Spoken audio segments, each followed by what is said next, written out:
चोल साम्राज्य 9वीं सदी एडी से 12वीं सदी एडी तक बाद के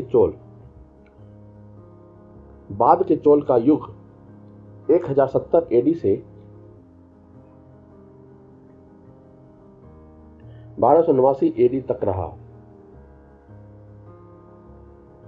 इस समय तक चोल साम्राज्य ने अपने मुकाम को पा लिया था और विश्व का सबसे शक्तिशाली साम्राज्य बन गया था।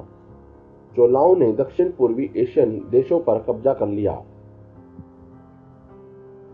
और इस समय इनके पास विश्व की सबसे शक्तिशाली सेना और जल सेना थी। चोल राज्य का पतन। चोल साम्राज्य में संकट आने के साथ विरार राजेंद्र चोला का 1070 एडी में देहांत हो गया। आगे विक्रमादित्य 5 उसके बेटे ने स्मरणीय प्रतिष्ठा हासिल की और जल्दी ही चोल समाज का उत्तरदायित्व संभालना शुरू कर दिया। जब विरार राजेंद्र का स्वर्गवास हुआ था तब चोल साम्राज्य में एक विद्रोह शायद धार्मिक था। विक्रमादित्य 5 गंगाई कोंडा चोलपुरम में एक माह के लिए रहे और उसके बाद अपनी राजधानी में फिर दौरा किया। गंगाई कोंडा चोलपुरम में उन्होंने अथी राजेंद्र को नया राजा बना दिया। दूसरी तरफ कुछ ही महीनों में अथी राजेंद्र एक नए विद्रोह के झोंके में फंस गए। जब अथी राजेंद्र की मृत्यु हो गई तब राजेंद्र चोल ने चोल राजगद्दी को हथिया लिया।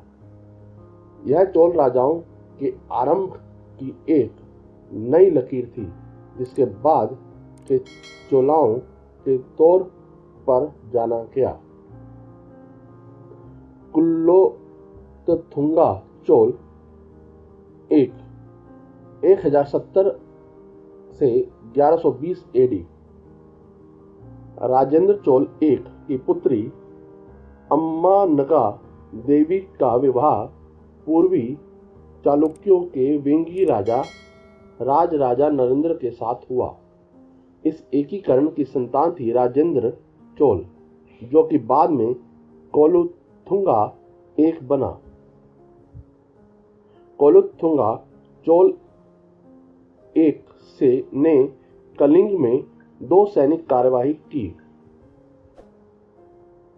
कुलोथुंगा के नेतृत्व में श्रीलंका को निकालकर पूर्ण साम्राज्य में एकीकरण रहा। फिर भी पश्चिमी चालुक्यों और चोल के बीच तुंगभद्रा नदी एक भारी सतह की तरह थी। 1120 एडी में विक्रम चोल इसका उत्तराधिकारी बना। विक्रम चोल 1120 से 1135 एडी। कुलोथुंगा चोल ने विक्रम चोल को वेंगी का राज्यपाल नियुक्त किया। इसका आह्वान 1118 एडी में हुआ और इसे राज्य प्रतिनिधि नियुक्त घोषित कर दिया गया। इसने अपने पिता कुलोथुंगा के साथ शासन किया जब तक उसके पिता का देहांत 1122 एडी में नहीं हो गया। पश्चिमी चालुक्य बहुत ऊंची उड़ान भर रहे थे और उन्होंने पूर्वी चालुक्य पर आक्रमण कर वेंगी को जीत लिया। 1133 एडी में कुलोथुंगा चोल 2 विक्रम चोल का उत्तराधिकारी बना। कुलोथुंगा चोल 2 1133 एडी से 1150 एडी। कुलोथुंगा चोल विक्रम चोल का बेटा व उत्तराधिकारी था। इसके खाते में कोई भी ऐतिहासिक लड़ाई नहीं है। वह चिदम्बरम मंदिरों की धन आदि से सहायता करता था। 1150 एडी में राजा चोल 2 इसका उत्तराधिकारी बना। राजा चोल 2 1150 से 1173 एडी। कुलोथुंगा चोल तृतीय ने राजा चोल को अपना वारिस 1146 एडी में बनाया। उसका पूरा नियंत्रण कलिंग, वेंगी, चेरा, पांड्य आदि के क्षेत्रों पर था और इसने श्रीलंका को भी हमला किया, परंतु इसके प्रभुत्व के अंतिम सालों में इसके साम्राज्य, जो पहले पांड्य का क्षेत्र था, ने राजनीतिक अशांति देखी। उसके गुजर जाने से पहले उसने राजाधिराज चोल द्वितीय को 1163 एडी में अपना वारिस बना दिया। इसका उत्तराधिकारी राजाधिराज चोल द्वितीय बना। राजाधिराज चोल द्वितीय 1166 एडी से 1178 एडी। राजाधिराज चोल द्वितीय राजा चोल द्वितीय का उत्तराधिकारी बना। इसका शासनकाल में चोल राज्य को आगे के दोषों के लिए जाना गया, जिसमें पांड्य के बीच आम जागीरदारों का आधिपत्य था। पांड्य के बीच राजनीतिक युद्ध हो गया, जिसमें चोलाओं के दखलंदाजी व देखरेख की आवश्यकता पड़ी, परंतु पांड्य को प्रसिद्धि मिलने शुरू हो गई और केंद्र चोल राज्य धीरे धीरे कमजोर पड़ने लगे। 1178 एडी में कुलोथुंगा चोल राजा चोल का उत्तराधिकारी बना।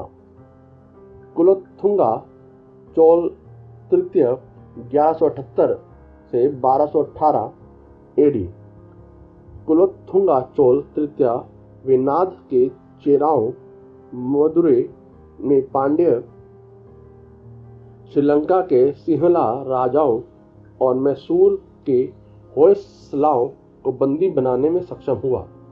सदी ने घुमाव लिया और चोल साम्राज्य के दस्ता युक्त राजा जतवर्मन कुलशेखरन ने चोलाओं के विरुद्ध विद्रोह किया और साल 1290 में मदुरा राजगद्दी पर जीत हासिल की।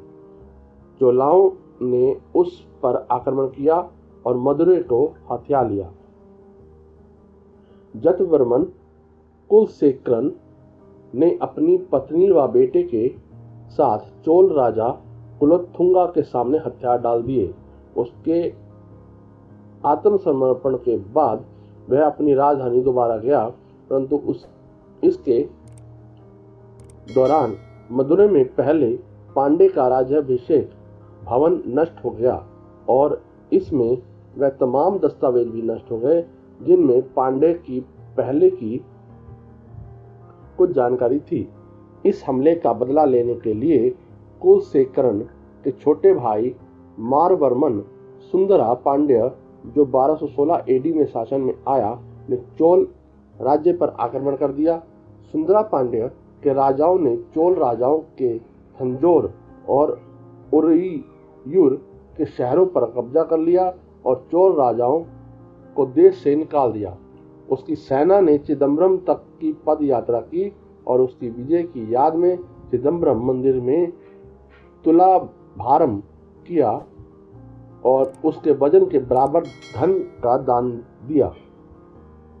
परंतु चोलाओं के ऊपर सुंदर पांड्या की विजय के लिए होयसला सेना ने श्रीरंगपट्टम की ओर पद यात्रा की। होयसला राजा वीरा बल्लला तृतीय के दखल के बाद चोल राज्यों को लौटा दिया गया, परंतु अब चोलाओं ने सुंदर पांड्य का आधिपत्य स्वीकार कर लिया। यह द्वितीय पांड्य साम्राज्य का पुनः जागरण और शक्तिशाली चोल सत्ता का पतन था। राजा चोल तृतीय 1216 से 1256 एडी। जुलाई 1216 में जब राज चोल तृतीय की सत्ता आई, पूर्व चोलाओं की तुलना में चोल राज्य एक संक्षिप्त प्रांत था। पांड्य का दक्षिण और वेंगी में अहम नियंत्रण था और दूसरे क्षेत्र होयसलाओं के अंदर थे। पांड्य की सेना ने चोल राजधानी में प्रवेश कर लिया और राजा चोल तृतीय भाग गए। उन्हें सेंदमंगलम में कैद कर लिया गया। होयसला के राजा नरसिंहा ने दखल डाला और तभी चोल राजा को रिहा किया गया। राजा चोल तृतीय ने अपने बेटे राजेंद्र चोल को 1246 एडी में वारिस बनाया। राजेंद्र चोल तृतीय 1240 से 1280 एडी।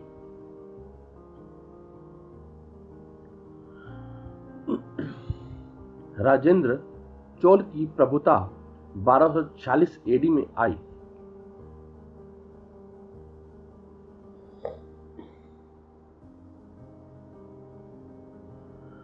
उसने चोल राज्यों के तेजी से हो रहे पतन को रोकना चाहा, पर इस समय होयसला विरोधात्मक हो गए थे और पांड्य प्रभावशाली बन गए थे। चोल राज्य का पतन राजेंद्र चोल के साथ हो गया।